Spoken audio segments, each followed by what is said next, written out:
C'est Maître Yankoba Seydi, je suis greffier au tribunal de grande instance de Thiès et membre de la cellule syndicale de base du syndicat des travailleurs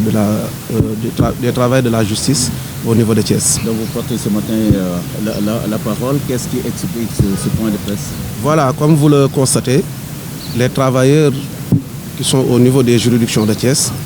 et qui composent également la cellule syndicale de base ont décidé d'observer aujourd'hui un arrêt temporaire de travail. Ce qui justifie une telle attitude des travailleurs de la justice, c'est que nous voulons dénoncer l'attitude attentiste du ministre de la Justice, garde des Sceaux, qui ne fait aucun effort aujourd'hui pour respecter les réformes statutaires déjà engagées par ses prédécesseurs, mais également pour porter le combat des travailleurs de la justice allant dans le sens du respect du protocole d'accord qui a été signé avec le gouvernement du Sénégal. Et les nombreux décrets également qui ont été signés, nous constatons aujourd'hui qu'il y a une attitude attentiste du garde des Sceaux, ministre de la Justice. Et par conséquent, la cellule syndicale de base a pris l'initiative par devers elle, de dénoncer une telle attitude tout en demandant au bureau exécutif national du syndicat des travailleurs de la justice de prendre toutes ses responsabilités. Parce que nous ne pouvons plus accepter ces lenteurs dans la mise en œuvre du protocole d'accord qui a été signé. Bon, si vous avez bien observé, ça fait très longtemps que les travailleurs de la justice n'avaient pas observé de mot d'ordre de grève, parce que le bureau exécutif national avait déjà enclenché un processus à travers lequel on voulait aller dans le sens d'une négociation et ne pas aller en grève. Et un travail colossal a été abattu par ce bureau. Des textes ont été élaborés par le bureau exécutif national. Les ministres qui ont devancé l'actuel ministre ont fait un travail extraordinaire en portant ce combat. Aujourd'hui, il ne reste qu'à procéder à la publication de certains décrets et à mettre en œuvre la réforme statutaire. Donc on ne peut pas comprendre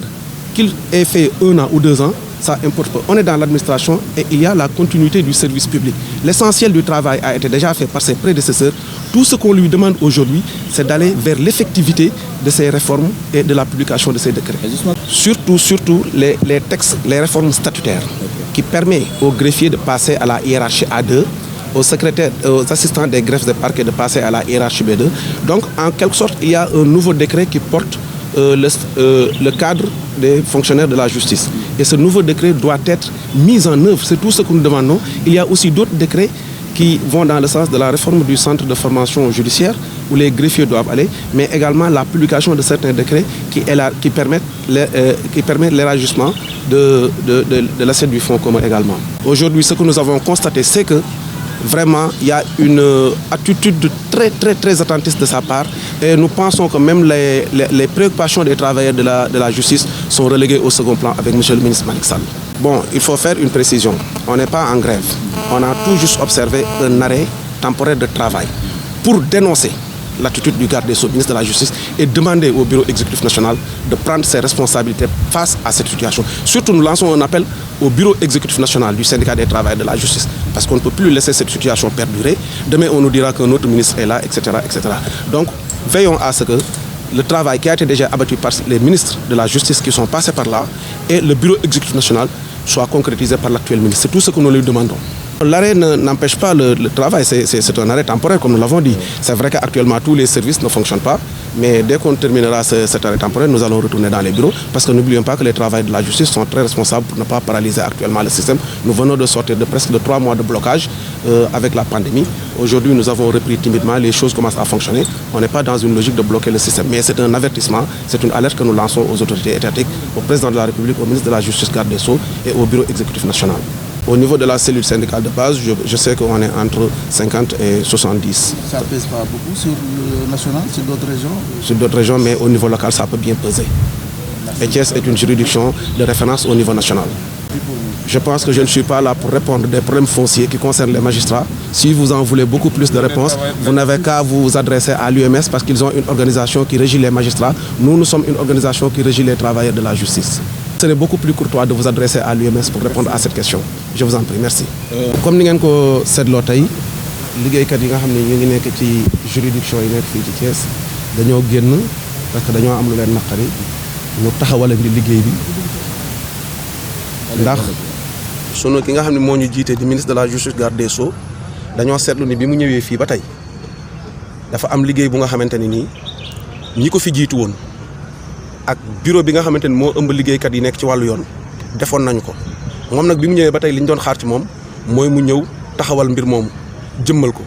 waaye bi mu ñëwee ba tey dañoo gis ni wax dëgg yàlla loolu amul benn jéego bu ñu def mbir mi dafa taggatémbe demul dikkul dem nañ sax ba jàpp ni moom daal li ñor liggéeykatu yoon nekkul yitteem leneen mooy yitteem. loolu mooy dafa am liggéey boo xam ne jot nañ ko def bu ngeen seetloo liggéeykatu yoon yi toog nañ ñetti at yoo xamante ne grève wuñu parce que boobu ñi ŋànk syndicat bi ñu ngi doon def benn liggéey bu am solo ànd ceeg ñi nekkoon ci ministère bi yàlla defee ñu def ko ba liggéey ba jeex nag mu jeex tàkk moom bi muy ñëw daanaka dafa fekk ni bu doon añ dañ naan togg nañ ko ba mu ñor yàq-lekk moo ci des moom nag dafa ñëw ni du yàq-lekk gi ñun loolu mënuñu koo nangu parce que amatul dara lu ñu ko sant lu mu ci def moom da koy concrétiser rek mu jeex mais li ñu gis mooy mbir mi demul dikkul dafa taxaw loolu nag ñun mënuñu koo nangu ba tax na ñu ngi ñaax di waxit syndicat bi nga xamante ni moo ëmb liggéeykat yi nekk ci wàllu yoon na jël ay responsabilités parce que lii ñun mënatuñ koo nangu dootuñu ko nangu ñoom buñ ko jël ñun dañ jël suñu responsabilité parce que nous sommes légalement syndiqués et nous sommes dans cette structure c'est la cellule syndicale de base donc nañ jël seen responsabilité fas yéene même bu fekkee jàmmaarloo lay doon ñu jàmmaarloo ak ñoom ba li indi woon loolu mën a indiwaat ñu concrétiser yooyu nga xam ne ak yooyu nga xam ne am nañ ko wax loolu du yolomal yolomal de yolomal amu fi ñi fi nekk ñu am fula lañ ñu am fayda lañ ñu xarañ lañu parce que boo seetloo ñoom bi ñu dikkee tey jii li ñuy wax ni ñun dañoo bëgg ñu concrétiser ko tabarfakala ñoom ñoo ko liggéey ba mu ex fii ànd ci ex ministère bi parce que ñi fi nekkoon bi ñu ñëwee di ko def dañ ñun ñi bàyyi leen ñu ànd ak yéen ci liggéey bi ñu ànd ak yéen ci liggéey bi gisu leen fi benn yëngu-yëngu bi ñu demee ba mu xaw a am ay lu tak ñoom ñu sooke xeex bi ñu xeex ko ba mu amaat ay jéego yu am solo tey jii nag kii ñëw li metti ci mbir mi mooy moom bi muy ñëw fekk na liggéey bi yëpp def nañ ko amatul ralaluñ ko sant pour mu accompagner ko amuñu lu dul demander ko ñu dem concrétiser ko muy les réformes statutaires ak décret yi nga xam ne dañ ko war a publier yi jël en charge centre de formation judiciaire mais texte yi nga xamante ne dafay amal impact ci liggéeykat yi nekk ci wàllu yoon amul dara lu mu ci jël en charge loolu nag dootuñu ko nangu tey dootuñu ko nangu ëllëg parce que moom amul dara luñ ko sant lu mu ci def day concrétiser mu jeex moo tax nag bu jaree jàmmaar loolu dinañ ci dem di wax njiitu réew mi dañ koy sant di ko gërëm parce que moom li mu waroon a def na ko joxe na ay instructions ñëpp gis nañ ko ci conseil des ministres bi ñëpp gis nañ ko def na li mu waroon def recevoir na bureau exécutif national bi taxawu nañu jàppale nañu mais jëwrin ji nga xam ne moo nekk ci wàllu yoon foofu la mbir mi tagee moo tax nag comme que tudd ngeen njiitu réew mi dinañ ko wax na wax ak jëwrinam boobu yi mu war a def pour liggéeykatu yoon mu def ko mu jeex parce que lii amalul nguur gi njëriñ liggéeykatu yoon ñëpp xam nañ ne bu ñu taxawee liggéeyuñu donte benn fan la sax dafay am ay conséquences yu désastreuses au niveau des populations et au niveau du fonctionnement yéen a ngi koy seetlu nii fi mu nekk nii waxtu wi ñu taxaw nii di wax ak yéen dara duggul dara génnul lépp a taxawandi fi mu nekk nii